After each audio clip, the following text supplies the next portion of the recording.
하나님의 말씀은 신약성경 요한계시록 21장 1절에서 6절입니다. 다 같이 봉독하시겠습니다. 또 내가 새 하늘과 새 땅을 보니 처음 하늘과 처음 땅이 없어졌고 바다도 다시 있지 않더라. 또 내가 보매 거룩한 성 새 예루살렘이 하나님께로부터 하늘에서 내려오니 그 준비한 것이 신부가 남편을 위하여 단장한 것 같더라.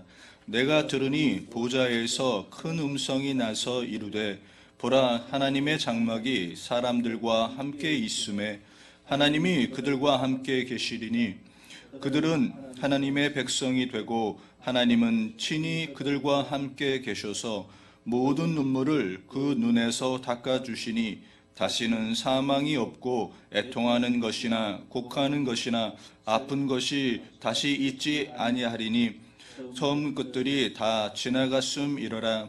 보좌에 앉으신 이가 이르시되 보라, 내가 만물을 새롭게 하노라 하시고 또 이르시되 이 말은 신실하고 참되니 기록하라 하시고 또 내게 말씀하시되 이루었도다. 나는 알파와 오메가요 처음과 마지막이라. 내가 생명수 샘물을 목마른 자에게 값없이 주리니. 아멘.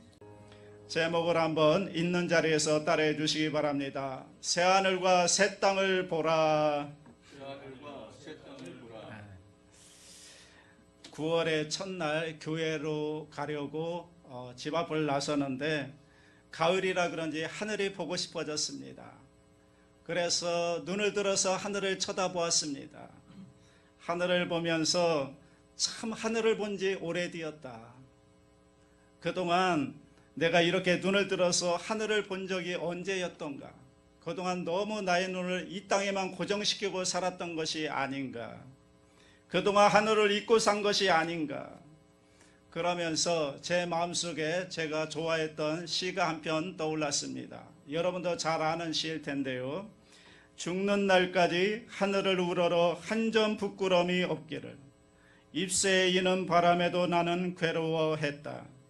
별을 노래하는 마음으로 모든 죽어가는 것을 사랑해야지. 그리고 나한테 주어진 길을 걸어가야겠다. 오늘 밤에도 별이 바람에 스치 운다. 민족 청년 시인이었던 윤동주의 서시입니다. 1943년 7월 14일 일본에서 그는 유학생 사상범으로 체포되어서 1945년 2월에 그만 해방을 눈앞에 두고 감옥에서 짧은 인생을 마감합니다. 그의 인생에 관심이 많았던 사람들이 그의 생애를 추적하면서 어떻게 그가 2년 동안 감옥 생활을 했는가 알아보았는데 그가 있었던 일본의 후쿠오카 형무소에 남아있는 기록을 보면 그가 최후의 순간에 그의 죽음을 눈앞에 두고 한 가지 일에 몰두했었다라는 사실을 알아냅니다. 그 기록을 보면요, 윤동주는 고향집의 편지에서 차입한 신약성경을 옥중에서 읽고 있다. 그는 날마다 이 책에 빠져 있다. 이런 기록입니다. 그는 그의 인생의 말년의 마지막 순간에 그가 보았던 성경에서 무엇을 보았을까? 그것은 아마 하늘이었을 겁니다. 그래서 그는 그의 인생을 정리하면서 죽는 날까지 하늘을 우러러 한 점 부끄러움이 없기를 서시를 썼던 것입니다. 그가 발견했던 윤동주의 그 하늘. 오늘 우리가 혹시 이 하늘을 잃어버리고 살고 있는 것은 아닙니까? 죽음의 그 순간에 그가 보았던 그 하늘을 오늘 본문에 나오는 요한이 보고 있습니다. 여러분, 요한계시록을 쓰고 있는 역사적 상황이 그렇습니다. 새로이 왕으로 황제로 등극한 도미티아는 자신의 신이라고 사람들에게 이야기하면서 자신을 섬기도록 강요합니다. 그리고 이 황제 숭배에 참여하지 않는 사람들은 가차없이 박해를 당하기 시작합니다. 자연히 그리스도인들에게는 환란이 닥쳐올 수밖에 없습니다. 왜냐하면 예수 믿는 사람들에게 있어서 황제 숭배는 명백한 우상 숭배였기 때문에 그렇습니다. 그들에게 다가오는 박해, 그리고 여러 가지 고난의 시간들, 믿음을 지키기 위해서는 목숨까지도 바쳐야 했던 그러한 역사적 상황 속에서 하나님께서는 이러한 고난 가운데 혹시라도 그들의 믿음이 흔들리는 사람들이 있을까봐 요한 공동체를 향하여 환상을 보여주십니다. 새하늘과 새 땅의 환상을 그들에게 보여주십니다. 그들의 죽음 앞에서도 절대로 포기할 수 없었던 것은 그들의 마음속에 있는 새하늘과 새 땅이었습니다. 오늘 저와 여러분들에게도 이 새하늘과 새 땅이 보여질 수 있기를 주님의 이름으로 축복합니다. 이러한 새하늘과 새 땅이 열려져야 고난 가운데 있는 이 세상에서 우리가 승리하며 살아갈 수가 있는 것입니다. 자, 오늘 본문을 들어가 보면 이렇게 시작합니다. 1절을 다 같이 합니다. 또 내가 새하늘과 새 땅을 보니 처음 하늘과 처음 땅이 없어졌고 바다도 다시 있지 않더라. 자, 제일 먼저 요한의 눈에 들어온 것이 무엇인가 하면 새하늘과 새 땅입니다. 그런데요, 새하늘과 새 땅을 보면서 요한이 첫 번째 깨닫는 게 뭔지 아십니까? 그것은 바로 지금까지 자기가 살아왔던 처음 하늘과 처음 땅이 없어졌다라는 것입니다. 왜 이것을 이렇게 강조하고 있을까요? 그냥 새하늘과 새 땅에 대한 감격보다는 지금까지 있어왔던, 내가 지금까지 살아왔던 처음 하늘과 처음 땅이 없어졌다. 바다도 다시 있지 않다. 왜 이것을 이렇게 강조하고 있을까요? 그것은 이 세상의 실상을 보여주고 싶은 것입니다. 이 세상은 영원히 살 것이 아니다라는 것입니다. 언젠가는 없어질 세상이라는 것입니다. 그러니까 여기에 소망을 두고 살지 말고 새하늘과 새 땅에 소망을 두고 살라고 말씀해 주시는 것입니다. 여러분, 필립 얀시라는 분이 쓴 책 가운데 내 안에는 하나님이 없다라는 책에 보면 이러한 내용이 나옵니다. 나는 간단한 질문 하나로 신앙과 불신앙을 가르는 큰 부분을 요약할 수 있다고 본다. 우리 주위에 보이는 세상에 존재하는 전부인가? 이 질문에 대해 확신 있는 답변을 못한다면 신작은 불신작은 모두 경계지역 안에 있는 사람들이다.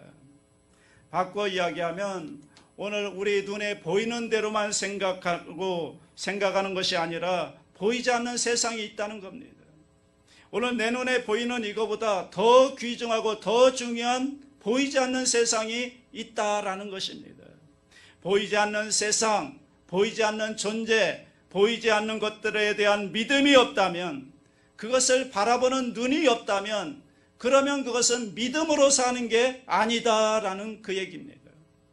여러분, 기독교는 현세와 땅을 부인하는 종교는 절대가 아닙니다.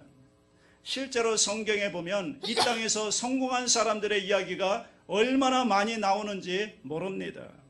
이 땅에서 부자로 살고요, 이 땅에서 형통하고 성공하면서 살고, 성경은 그것을 절대로 죄라고 이야기하지 않습니다. 그러나 그럼에도 불구하고 현세와 땅에만 관심을 갖고 눈에 보이지 않는 새하늘과 보이지 않는 것들에 대한 믿음을 갖고 살지 않는다면 그것은 죄라고 말씀하고 있습니다. 좀 더 정확하게 말하면 여러분, 이 땅과 이 현세는 잠시 동안의 일이고 하늘과 내세는 영원한 것이기 때문에 만일의 경중을 따진다면 눈에 보이는 것과 눈에 보이지 않는 것, 그리고 이 땅과 저 하늘에 있는 새하늘과 새 땅의 경중을 따진다면 그것은 영원과 관련된 것이기 때문에 새하늘과 새 땅이 훨씬 더 중요하다는 것을 말씀하고 있는 것입니다. 그렇기 때문에 이 땅에 살면서 결코 새하늘과 새 땅, 그리고 눈에 보이지 않는 것을 잊어버려서는 안 된다는 것입니다. 여러분, 아담과 하와가 범죄해서 선악과를 따먹은 다음에 이 세상에 타락하게 되었습니다. 저주받게 되어서 완벽한 하나님의 조화가 깨어지기 시작했습니다. 깨어지면서 이 땅에 일어나는 일들이 어떤 일들입니까? 여러 가지 자연재해가 일어납니다. 지진이 일어납니다. 해일도 있습니다. 여러 가지 태풍도 일어나게 됩니다. 코로나 바이러스 같은 이런 전염병도 생겨나기도 합니다. 이러한 많은 재난사고와 사건들이 일어나는데 왜 이런 일들이 일어납니까? 거기에선 여러 가지 이유가 있겠지만 물론 이것은 우리에게는 죄에 대한 하나님의 심판일 뿐만 아니라 또 하나는 그 안에 숨어있는 하나님의 메시지가 있다는 것입니다. 이러한 자연재해들을 보면서 이 땅은 우리가 영원히 살 곳이 아니구나. 이 땅은 뭔가 문제가 있는 곳이구나. 이 땅은 내가 영원히 정착할 곳이 아니라는 사실을 깨달으라고 주님께서 주시는 메시지라는 것입니다. 우리가 살 곳이 어디입니까? 그것은 영원한 새하늘과 새 땅인 줄로 믿습니다. 이 세상은 무너질 세상이고 이 세상은 불완전한 세상이고 우리가 거할 곳은 영원한 새하늘과 새 땅인 것입니다. 이 세상은 우리가 떠나가야 될 세상입니다. 그러므로 우리가 절대로 잊어버려서는 안 되는 것은 내 국적이라는 것입니다. 나는 과연 어디에 속해 있는가? 나는 어디 시민권을 가지고 있느냐? 우리는 이 땅이 아니라 영원한 새하늘과 새 땅에 속한 사람들이고 나의 뿌리는 그곳에 속했다는 그 사실을 결코 잊어버려서는 안 된다는 것입니다. 사랑하는 여러분, 여러분은 결코 잊지 마시기 바랍니다. 우리들이 지금 이 땅에 살고 있지만 이 땅에서 영원히 사는 게 아닙니다. 이 땅은 떠나갈 것입니다. 우리가 영원히 살 곳은 새하늘과 새 땅인 것을 절대로 잊지 마시기 바랍니다. 이것을 잊지 말라는 것입니다. 그래서 새하늘과 새 땅을 보여주면서 그 전에 지금 너희가 살고 있는 이 세상은 곧 없어질 것이다. 그러므로 너무 거기에 집착하지 마라. 그리고 환난과 핍박이 있다고 해서 그것 때문에 우리의 인생이 끝나는 것이 아니라는 것을 오늘 성경은 우리에게 분명하게 말씀해주고 있습니다. 그리고 나서 새하늘과 새 땅을 다시 보여주십니다. 2절 말씀을 보겠습니다. 또 내가 보매 거룩한 성새 예루살렘이 하나님께로부터 하늘에서 내려오니 그 준비한 것이 신부가 남편을 위하여 단장한 것 같더라. 자, 거룩한 성새 예루살렘이 하나님께로부터 하늘에서 내려오는데 그 내려오는 그 모습이 어떻다고요? 얼마나 예쁜지 신부가 남편을 위하여 단장한 것 같더라 이렇게 얘기합니다. 여러분, 동서고금을 막론하고 이 세상에서 가장 아름다운 모습이 무엇인지 아십니까? 아마 신부의 모습일 것입니다. 제가 결혼식을 주례를 해보면 또 결혼식에 가보면 신부가 예쁘지 않은 결혼식을 한 번도 본 적이 없습니다. 결혼식의 신부는 너무나 다 아름답습니다. 가장 완벽한 아름다움을 어쩌면 단정한 신부의 모습으로 비유한 것이 아닐까. 하나님께서 우리를 위해 준비한 새하늘과 새 땅이 바로 그와 같다는 것입니다. 여기 단정한이라는 문법을 보면 완료형입니다. 이미 준비가 끝났습니다. 이미 하나님은 모든 걸 다 준비해 놓고 완료해 놓으셨습니다. 그리고 기다리십니다. 그리고 때가 되면 어떻게 합니까? 새하늘과 새 땅이 하늘에서 이곳에 내려오는 것입니다. 여러분, 이것이 이 땅의 결론이라는 것입니다. 이 세상이 망할 것으로 끝나는 것이 아니라 이 땅의 결론은 새하늘과 새 땅으로 연결될 수밖에 없다라는 것입니다. 이것이 이 땅의 역사를 이루어 가시는 하나님의 뜻이고 하나님의 역사인 것입니다. 여러분, 모든 것이 합력하여 선을 이루시는 하나님의 그 은혜가 여기에도 적용되지 않을까요? 결코 우리의 인생을 비극으로 끝나게 내버려 두시지 아니하시는 하나님, 우리의 인생을 그저 드라마에 나오는 것처럼 비극으로 끝나게 내버려 두시는 하나님이 아니라 결국 모든 것이 합력하여 선을 이루시고 결국은 성공하게 하시고 결국은 승리하게 만들어 주시는 것입니다. 여러분, 이 땅이 결국은 망할 것이지만 그러나 그 결론은 새하늘과 새 땅으로 변화시켜 주실 것이고 그리고 모든 것이 합력하여 선을 이루게 하시는 하나님의 그 은혜가 분명히 있다는 사실을 기억하시기 바랍니다. 오늘 새하늘과 새 땅을 보여주면서 우리에게 주시는 메시지는 분명한 것입니다. 너희는 망할 사람이 아니라는 것입니다. 너희는 이대로 실패한 인생으로 끝날 사람이 아니라는 것입니다. 오늘 내 모습 이대로 살다가 그대로 끝낼 사람이 아니다라는 것입니다. 왜냐하면 하나님께서 마지막은 새하늘과 새 땅으로 우리를 인도할 것이기 때문에 이것이 하나님께서 우리에게 주시는 축복의 메시지가 아닐까요? 그렇게 이루어 가시겠다는 것입니다. 자, 그런데 어떻게 그 일을 이루어 가시는지 아십니까? 그 다음 3절을 보십시오. 이제는 하나님의 음성이 들립니다. 여러분, 성경에 나오는 모든 환상은요, 환상으로 끝나지 않습니다.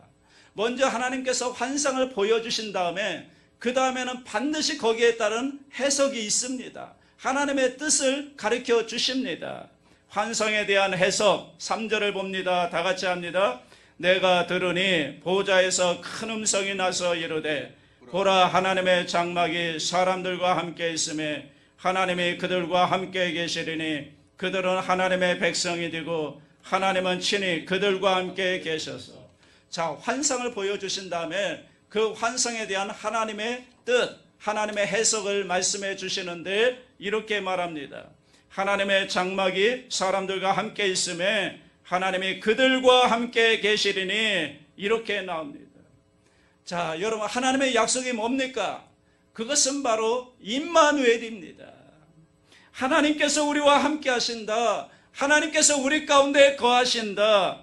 여러분, 이것은요, 우리가 원하는 것을 하나님께서 이루어 주신다. 이런 것과는 질적으로 다른 것입니다. 여러분, 그 은혜를 주시는, 그 은혜의 본체가 되시는 하나님께서 우리와 함께 하신다는 것입니다. 우리 가운데 거하신다는 것입니다. 결과는요, 그러므로 우리는 하나님의 백성이 된다. 하나님이 우리를 돌봐주신다. 하나님이 우리를 인도하신다. 여러분, 이 임마누엘의 하나님의 은혜가 오늘 우리와 함께 하시고 우리를 인도해 주셔서 결국에는 새하늘과 새 땅까지 이끌어 주시는 것입니다. 아메리칸 인디언들의 풍습을 보면 인디언 소년이 13살에 다가오면 아버지는 그때부터 그 아이에게 여러 가지 기술들을 가르친다고 합니다. 사냥하는 방법이라든가 정착하는 방법이라든가 또 칼 쓰는 방법이라든가 또 물고기를 잡는 방법들을 쭉 가르칩니다. 그리고 생일이 다가오면 그 생일날 밤에 그를 데리고 숲속으로 들어갑니다. 그 숲에 혼자 내버려 두는데요, 그때까지는 그는 가족이나 부족으로부터 한 번도 떨어져 본 적이 없는 미소년입니다. 그런데 13살 생일날 밤에 눈을 가린 채 숲속으로 데리고 갑니다. 그래서 숲속의 어느 지점에 이르르면 이제 눈가리개를 풀어주면서 그 소년이 그날 밤 거기서 혼자 지내야 됩니다. 그래야 성인으로 인정을 받게 된다는 것입니다. 울창하고 우거진 밀림 속에 혼자 남겨진 13살의 소년. 그는 어떤 의미에서는 의도적으로 버림받게 된 거죠.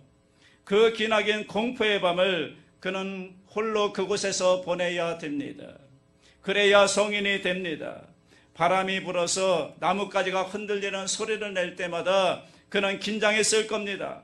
멀리서 늑대의 울음소리가 들려올 때마다 그는 언제 덮쳐올지 모르는 공포감에 사로잡혀 있을 것입니다.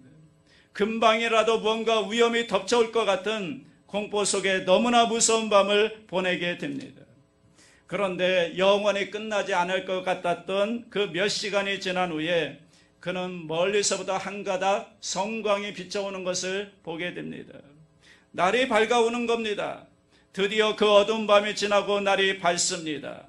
날이 밝으면서 그는 주위를 둘러보게 됩니다. 밤에는 보이지 않았던 주위의 꽃과 나무 그리고 들풀을 보게 되죠. 그리고 나서 그가 발견하는 것이 하나 더 있습니다. 바로 자기 뒤에 숲속 몇 미터 떨어진 곳에 활과 화살을 들고 있는 한 남자를 발견하고 놀라게 됩니다. 그 사람은 바로 그의 아버지였습니다. 그 아버지는 그 아들을 홀로 남겨둘 수 없어서 그 아들과 함께 온 밤을 지새운 것입니다. 홀로가 아니었습니다. 거기에 아버지가 함께 계셨던 것입니다. 그리고 그 소녀는 그 아버지의 품에 안기게 됩니다. 여러분, 하나님의 은혜가 바로 이와 같다는 것입니다. 우리가 이 세상에 홀로 내버려진 것 같지만 사실은 우리 뒤에서 우리와 함께 하시며 우리를 지켜보시며 우리를 보호하시는 하나님의 은혜가 함께하고 있다는 것입니다. 우리와 함께 하시는 하나님, 우리 뒤에서 우리를 붙들어 주시고 지켜주시고 보호해 주시는 함께 하시는 그 하나님의 은혜, 여러분, 우리가 이 하나님의 은혜를 혹시 잊어버리고 살고 있는 것은 아닙니까? 오늘 우리들이 회복해야 되는 것이 바로 이것입니다. 오늘 내 뒤에서 나와 함께 하시는 하나님, 내 인생 가운데 나와 함께 하시는 하나님, 여러분, 우리는 절대로 혼자가 아닙니다. 하나님이 우리와 함께하고 계십니다. 하나님이 우리를 붙들어 주시고 보호해 주시고 지켜보고 계신 것입니다. 이 하나님을 믿음의 눈을 떠서 바라볼 수 있게 되기를 바랍니다. 여러분, 이 하나님의 은혜를 우리들이 회복하지 않으면 어디에다 우리가 의지할 곳이 있겠습니까? 그런데 우리는 이 은혜를 쉽게 잊어버립니다. 왜 그런 줄 아십니까? 내 마음대로 안 되기 때문에 그렇습니다. 여러분, 하나님이 나와 함께 하신다면 우리는 그 결과를, 그 증거를 어디서 찾는가 하면 주로 이 환경의 변화에서 하나님이 나와 함께 하신다는 걸 찾기 때문에 그렇습니다. 왜 내 뜻대로 안 되는가? 왜 나에게 좋은 일이 없는가? 하나님이 함께 하신다면 나의 삶 가운데 뭔가 좋은 일이 있어야 되는데 왜 나는 하는 일마다 잘 안 되는가? 여러분, 환경을 보다 보니까 하나님의 은혜를, 함께 하시는 하나님의 은혜를 우리가 놓쳐버리고 잊어버리는 것입니다. 자, 그래서 그 다음 4절을 보십시오. 다 같이 합니다. 모든 눈물을 그 눈에서 닦아주시니 다시는 사망이 없고 애통하는 것이나 곡하는 것이나 아픈 것이 다시 있지 아니하리니 처음 것들이 다 지나갔음이로라. 자, 그의 눈에서 눈물을 닦아주시겠다는 것입니다. 여러분, 성경은 한 번도 눈물을 흘리지 않게 해주겠다 이렇게 약속한 적이 없습니다. 눈물을 흘릴 겁니다. 살다 보면 고통도 있을 겁니다. 어려움도 있을 겁니다. 힘든 일도 있을 겁니다. 눈물 흘리는 순간들이 분명히 있다는 것입니다. 애통하는 일도 분명히 있을 것입니다. 그러나 그럼에도 불구하고 우리가 두려워하지 말고 걱정하지 말아야 될 것은 내가 너와 그 자리에 함께 있을 것이다. 이 하나님의 약속이 있기 때문에 그런 것입니다. 내가 너의 눈에서 눈물을 닦아줄 것이다. 내가 너를 위로해 줄 것이다. 내가 너와 함께 할 것이다. 내가 너에게 새 힘을 줄 것이다. 다시 일어나라고 내가 너를 격려해 줄 것이다. 그래서 너로 하여금 결국은 승리하게 만들어 줄 것이다. 여러분, 이것이 함께 하시는 하나님의 은혜인 줄로 믿습니다. 이 하나님의 은혜, 여러분, 요셉의 일생을 보십시오. 요셉의 일생을 보면 그는 자기가 원하는 대로 삶이 되어지지 않는 삶을 오랫동안 살았습니다. 하나님께서 주시는 꿈을 가지고 있었지만 어느 날 형들의 시샘에 의해서 애굽의 노예로 팔려갑니다. 그는 노예 생활하는 가운데 하나님의 함께 하심을 알았습니다. 그는 노예 생활할 때도 하나님의 함께 하심을 알았고 모함을 받아서 이제는 감옥에 갇히게 됩니다. 감옥에서도 하나님이 함께 하심을 요셉은 알았습니다. 또 하나님의 은혜로 애굽의 총리로 세워집니다. 거기에도 하나님이 함께 하심을 알았습니다. 그러니까 요셉은 그의 환경이 어떠하느냐보다 어떤 환경에 처하든지 그 가운데 함께 하시는 분이 하나님이심을 알았고 하나님께서 자기 인생을 주관하고 계신다는 것을 알고 있었고 요셉은 그가 하나님의 백성임을 알고 있었던 것입니다. 그래서 이 하나님을 붙들고 이 하나님을 의지했더니 결국에는 어떻게 하나님이 만들어 주셨습니까? 결국에는 성공하게 하시고 형통하게 만들어 주셨던 것입니다. 사랑하는 여러분, 오늘 여러분의 삶은 어떻습니까? 오늘 우리의 삶 속에 일어나는 환경들만 바라보고 있는 것은 아닙니까? 그래서 내 마음대로 내 뜻대로 모든 환경이 되어지면 아, 하나님이 나와 함께 하시는구나 이렇게 생각하고 그리고 내 마음대로 되지 않을 때는 왜 내 인생은 이렇게 잘 내 마음대로 되지 않는가? 하나님이 나와 함께하지 않는 것은 아닌가? 하나님의 함께하심을 혹시 환경을 바라보고 의심하고 있는 것은 아닙니까? 여러분, 의심하지 마시기 바랍니다. 사랑하는 여러분, 우리가 분명히 보아야 되는 것은 오늘 우리와 함께 하시며 우리의 눈물을 닦아주시는 그 하나님을 바라봐야 될 줄로 믿습니다. 환경이 아니라 하나님을 바라볼 수 있게 되기를 바랍니다.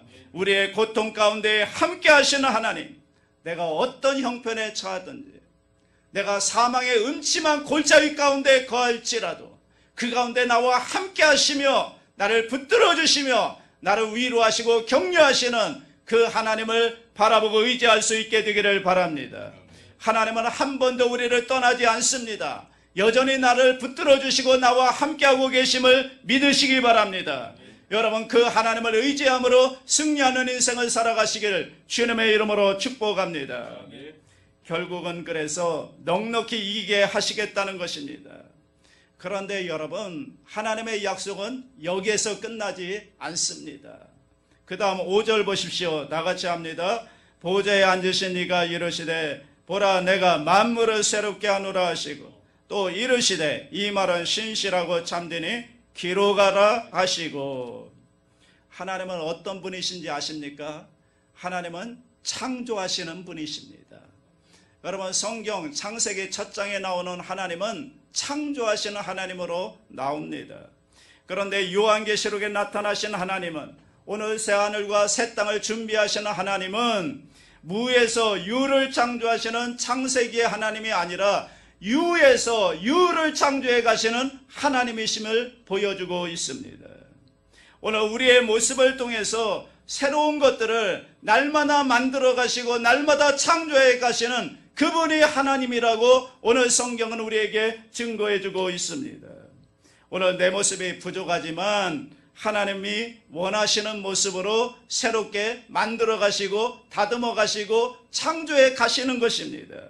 여러분, 이것이 오늘 우리에게 역사하시는 하나님의 손길인 줄로 믿습니다. 우리와 함께 하신 하나님, 그 새로운 새하늘과 새 땅을 준비하신 하나님, 그 하나님께서 오늘 내 모습이 너무나 부족하고 연약하지만 하나님께서 우리를 만드시고 우리와 함께 하시고 우리를 다듬으셔서 우리를 새로운 존재로 새하늘과 새 땅의 백성으로 하나님이 새롭게 창조해 가실 줄로 믿습니다. 내가 만물을 새롭게 하노라. 오늘 우리의 모습이 정말 보잘것없지만 하나님께서는 우리를 통해서 이 땅에 새로운 존재, 새로운 하나님의 사람으로 만들어 가시는 줄로 믿으시기 바랍니다. 여러분, 조각가 미켈란젤로가 어느 날 길을 가다가 길가에 버려진 대리석을 하나 발견합니다. 대리석을 가만히 보고 있더니 그 대리석을 한참 보고 있던 미켈란젤로가 거의 미칠 지경으로 큰 소리로 웃습니다. 웃으면서 그가 외치는데 뭐라고 외치는가 하면, 야, 저기에 다윗이 있다. 야, 저기 지금 다윗이 걸어 나오고 있다. 이렇게 외쳤다고 합니다. 그 주변 사람들은 저 사람이 왜 저러나 이상하게 보았겠지만, 그런데 나중에 그 대리석을 가지고요, 그는 그 유명한 명작인 다윗상을 만들어 냅니다. 여러분, 아무것도 아닌 대리석 한 덩어리에 불과했지만 그것을 보면서 위대한 조각가의 눈에는 그것이 위대한 예술품으로 보였듯이 오늘 예수님이 저와 여러분을 그렇게 보고 계신다는 것입니다. 오늘 우리의 모습이 너무 부족하죠. 오늘 우리의 모습을 보면 너무나 형편없죠. 그러나 하나님은 우리를 그렇게 보지 않습니다. 우리의 모습이 부족하지만 하나님께서 우리를 다듬으시고 그리고 우리를 이끌어 가셔서 오늘 우리를 통해 하나님께서는 우리를 새로운 존재로, 새로운 창조물로 하나님이 만들어 가시고 그런 눈으로 우리를 지금 바라보고 계시는 것입니다. 요한복음 1장에 보면 예수님께서 처음 나온 베드로를 보고 이렇게 말씀하시죠. 네가 요한의 아들 시몬이니 장차 게바라 하리라. 게바는 번역하면 베드로라. 여러분, 시몬이라는 이름의 뜻은 갈대 아닙니까? 갈대는 흔들리잖아요. 베드로라는 이름의 뜻은 반석입니다. 반석은 흔들리지 않는 겁니다. 어떤 터전은 흔들리지 않는 터전을 말하는 것입니다. 네가 앞으로 결코 흔들리지 않는 바위와 같은 믿음의 사람이 될 것이다. 바위와 같은 인격을 가진 사람이 될 것이다. 지금은 아닙니다. 지금은 시몬입니다. 지금은 갈대입니다. 그런데 그 갈대를 보시면서 예수님은 바위를 보고 계신 것입니다.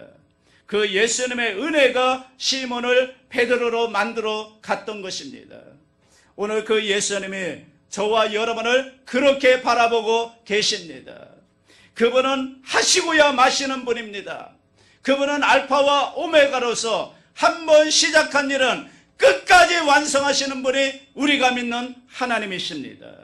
우리를 구원하시기 위해서는 그의 가장 사랑하는 독생자까지도 이 세상에 보내셔서라도 우리를 끝까지 구원하시는 그 하나님의 은혜, 그 하나님이 우리에게 말씀하십니다. 내가 너희를 새롭게 창조해 갈 것이다. 내가 너희를 새롭게 만들어 나갈 것이다.